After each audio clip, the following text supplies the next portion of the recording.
അങ്ങനെ നമ്മുടെ സംഭവബഹുലമായ യാത്ര എവിടെ നിന്നാണ് തുടങ്ങിയത്? മണ്ണാർക്കാട്, പാലക്കാട് അല്ലേ? K S R T C ബസ്സിൽ നമ്മൾ പാലക്കാട് വരുന്നു. പാലക്കാട് നിന്ന് നമ്മൾ കോയമ്പത്തൂർ വഴി ഈറോഡ്, സേലം, അങ്ങനെ മദ്രാസിലേക്ക് പോകും. മദ്രാസിൽ നമ്മൾ ഒരു പകൽ മുഴുവൻ തങ്ങുന്നു. ആ പകലിൻ്റെ അവസാനം അവിടെ നിന്ന് നമ്മൾ വെസ്റ്റ് ബംഗാളിലേക്കുള്ള കൽക്കട്ടയിലേക്കുള്ള യാത്ര തുടങ്ങിയാണ്. ഹൗറയിലേക്കാണ് നമ്മുടെ ആ ഒരു ട്രെയിൻ യാത്ര. അന്ന് വൈകുന്നേരം 6:40 ട്രെയിനാണ് നമ്മൾ ഹൗറയിലേക്കുള്ള യാത്ര തിരിക്കുന്നത്. അങ്ങനെ ആ ഒരു യാത്ര യഥാർത്ഥത്തിൽ തൊട്ടടുത്ത ദിവസം രാത്രി 11:30 മണിക്കാണ് നമ്മൾ ഹൗറയിൽ എത്തിച്ചേരുന്നത്. അപ്പം ഹൗറയിൽ എത്തിച്ചേരുന്നത് നമ്മൾ അവിടുത്തെ എന്താ പറയുക, കാഴ്ചകളിലേക്കൊക്കെ പോകുന്നതിന് മുമ്പ്, അന്ന് രാത്രി ആയതുകൊണ്ട് തന്നെ ആ ഒരു സമയത്ത് ഒരു റൂമെടുത്ത് നമ്മളവിടെ സെറ്റിലാവുന്നു. അതിനുശേഷം തൊട്ടടുത്ത ദിവസം ഒരു പകൽ മുഴുവൻ നമ്മൾ കൽക്കട്ടയിലൂടെ, ഹൗറയിലൂടെ, ആ ഒരു ഏരിയകളിലൂടെ മുഴുവൻ നമ്മുടെ യാത്ര തുടരുകയാണ്. ഹൗറ ബ്രിഡ്ജ് മുതൽ ചാന്ദിനി ചൗക്കിലെ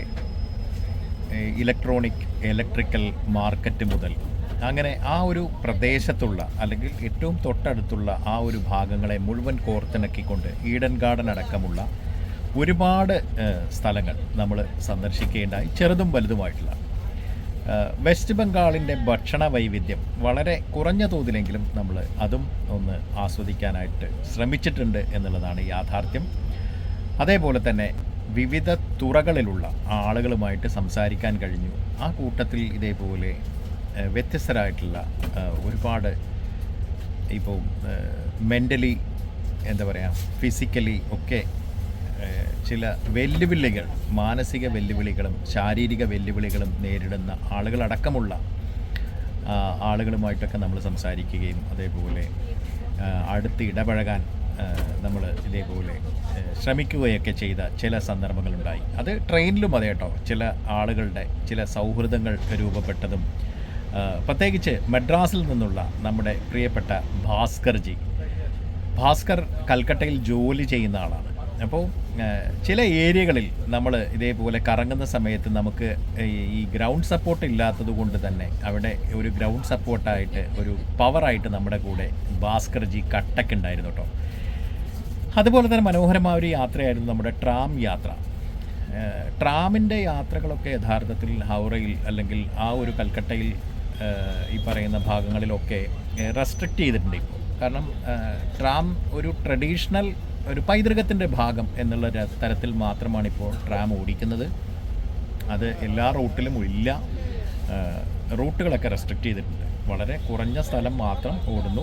ഒരു 20 റുപ്പീസിൻ്റെ ടിക്കറ്റ് എടുത്തിട്ട് ഞങ്ങളൊരു ട്രാം യാത്ര നടത്തിയിരുന്നു. അപ്പം അങ്ങനെ കുറേ അധികം അനുഭവങ്ങൾ, അതേപോലെ വ്യത്യസ്തങ്ങളായിട്ടുള്ള കാഴ്ചകൾ.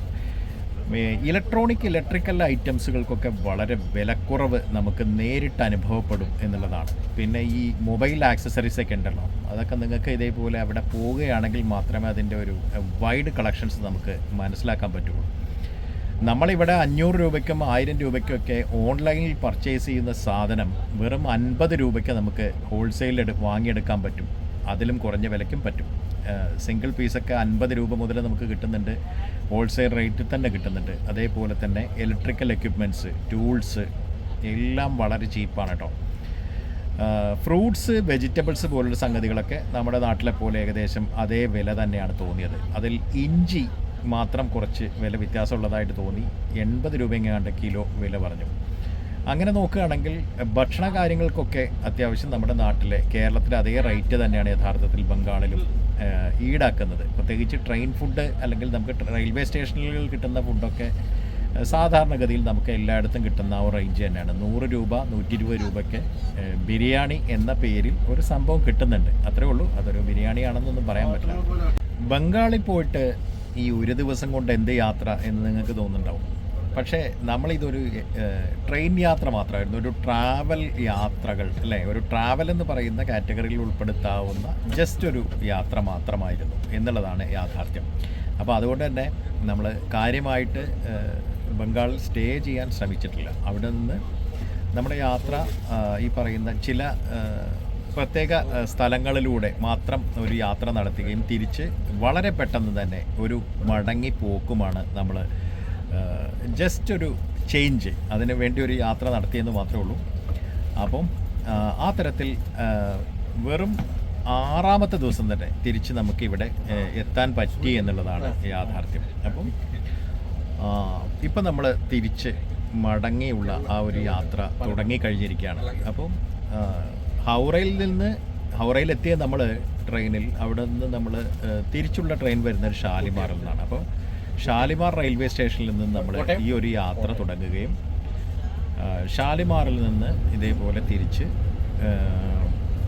പിന്നെ നമ്മുടെ സാധാ റൂട്ടിലേക്ക് തന്നെ കയറുകയും അവിടെ ഡൽഹി റൂട്ടിലേക്ക് വരുന്നു. അവിടുന്ന് ഡൽഹി റൂട്ടിൽ നിന്ന് സാധാരണഗതിയിൽ നമ്മൾ പാലക്കാട്ടേക്കുള്ള ആ ഒരു മടക്ക യാത്ര അതാ തുടങ്ങുകയാണ്.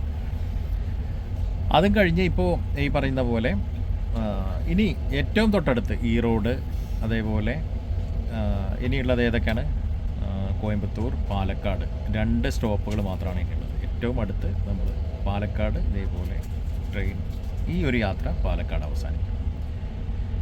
അപ്പോൾ മറ്റൊരു യാത്രയുമായിട്ട് നമ്മൾ വീണ്ടും കാണാം. Good bye.